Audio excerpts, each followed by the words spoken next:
আসসালামু আলাইকুম রহমতুল্লাহ। আলমদিনা গ্লাস থেকে আমি কাদের হোসেন শরীফ বলছি।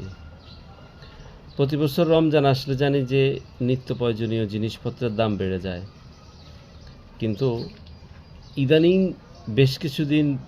বেশ কিছু বছর যাবৎ দেখতে পারতেছি যে রমজান আসলে থাই গ্লাসের দামও বেড়ে যায়। যেমন আমরা রমজানের আগে সাদা গ্লাস কিনেছি ৬২ টাকা করে, আর এই আজকে ১১ তারিখ, ১১ তারিখে এসে গ্লাস কিনা লাগতেছে ৯০ টাকা, ৯৫ টাকা। কোম্পানি রেট দিয়ে রাখছে ১০২ টাকা, তাদের কাছ থেকে কিনা রেট।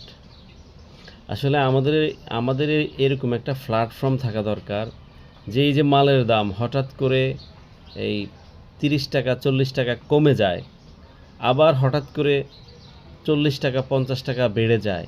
এটার কারণটা কি? আমাদের একটা প্ল্যাটফর্ম থাকা দরকার। আমরা যারা ছোট ব্যবসা করি অথবা ফেব্রিকেটর করে থাকি, আমরা যে এই সমস্ত জিনিসগুলো যে কিভাবে ফেস করা লাগে একমাত্র আমরাই জানি।